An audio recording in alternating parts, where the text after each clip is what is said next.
नमस्कार, मैं हूं रत्ना और आप देख रहे हैं सी न्यूज़ भारत। रुक करते राजस्थान बुलेटिन की और बात होगी जोधपुर की, जहां जोधपुर में शहजाद अली की प्रेस कॉन्फ्रेंस। राजस्थान को दिया प्यार का धन्यवाद। साथ ही बताएंगे कैसे जोधपुर में ही गणतंत्र दिवस मुख्य समारोह का अंतिम पूर्वाभ्यास संपन्न हुआ। तमाम खबरों पर विस्तार से चर्चा करेंगे। बकानी नगर में 1 फरवरी को होने वाले विराट हिंदू सम्मेलन की तैयारियां जोरों पर है। नगर में प्रतिदिन विभिन्न संगठनों द्वारा प्रभात फेरी, भजन, जागरण और कीर्तन आयोजित किए जा रहे हैं, जो मुख्य मार्गों और मोहल्लों से गुजरकर संघ स्थान पर समापन होते हैं। प्रभात फेरी के दौरान घर घर जाकर हिंदू परिवारों को सम्मेलन में शामिल होने के लिए आमंत्रित किया जा रहा है। सम्मेलन के अंतर्गत महिलाओं द्वारा भव्य जल कलश यात्रा भी निकाली जाएगी और सभी तैयारियां अंतिम चरण में है। बकानी से सी न्यूज़ संवाददाता रमेश चंद्र शर्मा की रिपोर्ट। जोधपुर के क्रेग बाय मैन केव में राजस्थान के प्रसिद्ध गायक शहजाद अली की प्रेस कॉन्फ्रेंस आयोजित की गई, जिसमें उन्होंने राजस्थान की धरती और देश भर के श्रोताओं से मिले अपार स्नेह के लिए धन्यवाद दिया। हाल ही में रिलीज फिल्म धुरंधर में अभिनेता रणवीर सिंह के साथ मंच साझा करने का अनुभव साझा किया। शहजाद अली ने राजस्थानी संगीत को आगे बढ़ाने में ऋषि एंटरटेनमेंट के सहयोग, टी सीरीज राजस्थान, ऋषि सिंह सिसोदिया और अपनी पूरी टीम का आभार जताया। कार्यक्रम का आयोजन क्रेग बाय मैन केव और रैप्चर इवेंट्स के सहयोग से हुआ, जहां Craig by man cave team की ओर से युधिष्ठिर ने शहजाद अली का साफा पहनाकर पारंपरिक स्वागत किया। इस अवसर पर ऋषि सिंह सिसोदिया और शहजाद अली ने आयोजन टीम का धन्यवाद किया। वहीं कार्यक्रम में टीम सदस्य सूर्यदेव सिंह, जय सिंह चौहान, वैभव थापर, समीर बेलिम, इंद्रजीत पवार, विकास जांगीड़, कृष्ण सिंह सोलंकी और जगन थानवी मौजूद रहे। सलाम करता हूँ जोधपुर की धरती को, नमस्कार करता हूँ, राम राम करता हूँ। ये धरती जो पूरी राजस्थान की धरती है और इस राजस्थान में जितनी भी जगह हैं वो सारी मेरी अपनी है।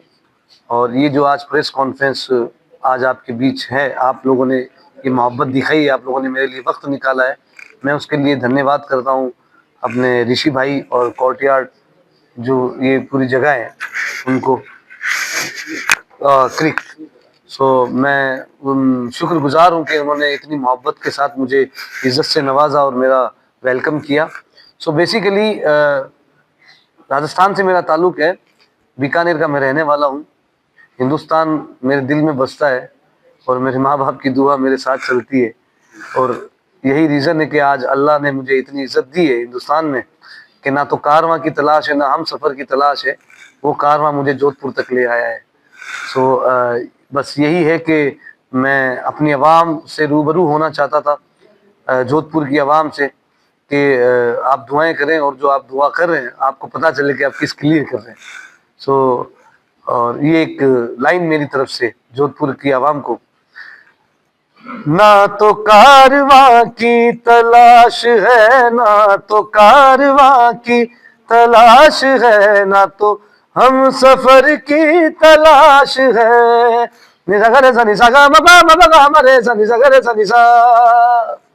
Thank you so much.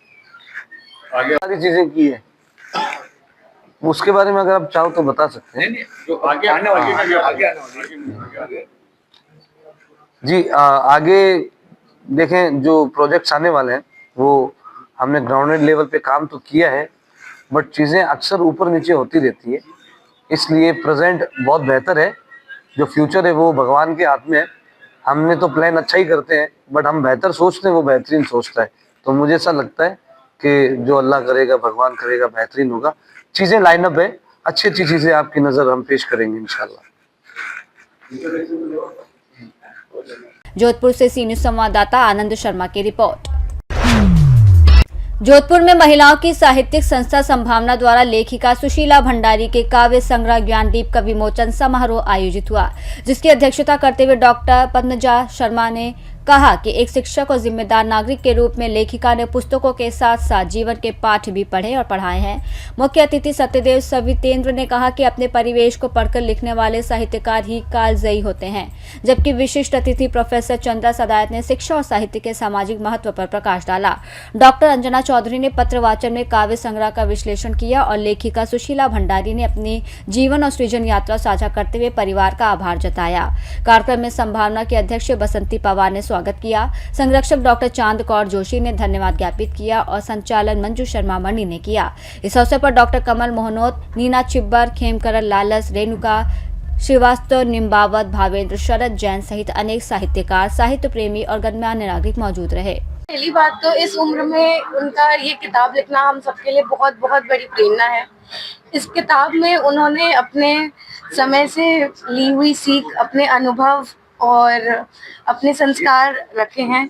मैं बस ये कहना चाहूँगी कि उन्होंने यह सिर्फ किताब नहीं लिखी है, उन्होंने अपना ज्ञान, अपने संस्कार एक पीढ़ी से दूसरी पीढ़ी को दिया है और मैं उसके लिए उनका बहुत बहुत आभार घर के मेंबर्स का क्या योगदान रहा उनकी किताब के लिखने में? हमने तो बस उनको सजेस्ट किया कि आप करिए, हम जितना हमसे हो पाएगा हम आपका सपोर्ट करेंगे। बाकी तो ये उनकी मेहनत है और ये उनकी हिम्मत है कि उन्होंने इस उम्र में भी इतने अच्छे से सब कुछ किया और लिखा और हमें बहुत खुशी है आज कि आज हम इनके लोकार्पण में यहाँ पे आ पाए। ओके, ज्ञानदीप एक ऐसी पुस्तक है, सबसे बड़ी इसकी खासियत ये है कि एक मिसेस डॉक्टर सुशीला भंडारी ने 84 साल की उम्र में इस पुस्तक का प्रकाशन किया है। तो आप सोचिए कितनी बड़ी प्रेरणा है ये। हमारे यहाँ पे जो 60 साल के हो जाते हैं वो सोचते हैं हम बूढ़े हो गए, अब हम कुछ नहीं कर सकते, लेकिन उन्होंने इतना बड़ा कदम उठाया है 84 इयर्स की उम्र में, तो ये बहुत बड़ा सराहनीय है। और इस किताब में कोई एक सब्जेक्ट पे उन्होंने नहीं लिखा, उन्होंने समाज के लिए, हमारे जोधपुर के लिए, हमारे जो कुरीतियाँ हैं उनके ऊपर और इतनी सारी चीज़ों में उन्होंने इस संग्रह को किया है कि जब इंसान ये पढ़ लेगा एक बार तो वो सारी जो सारे क्षेत्र हैं उसके ऊपर उनका ये काम हुआ है कि उन्होंने एक क्षेत्र पे अपना ये नहीं लिखा है। तो बहुत ही यंग जनरेशन के लिए भी बहुत ही बढ़िया किताब है ये, जिससे उन्हें समझ में आती है कि हम किस तरह से इतनी अराजकता फैल रही है, इतना सब कुछ प्रॉब्लम्स हो रही है, उसको हम कैसे उसको सुधारें और अपने जीवन को कैसे सफल करें। उनके पति बिरदराज भंडारी का बहुत बड़ा योगदान है उसमें। लोग कहते हैं हर पुरुष के पीछे, उसके सफलता के पीछे नारी का हाथ होता है, लेकिन मैं कहूँगी आज इस नारी की सफलता के पीछे उनके पुरुष का हाथ। इनको कितना हो गया लगभग लिखते हुए, तैयारी करते हुए? ये लिख रही थी अपने शौक से।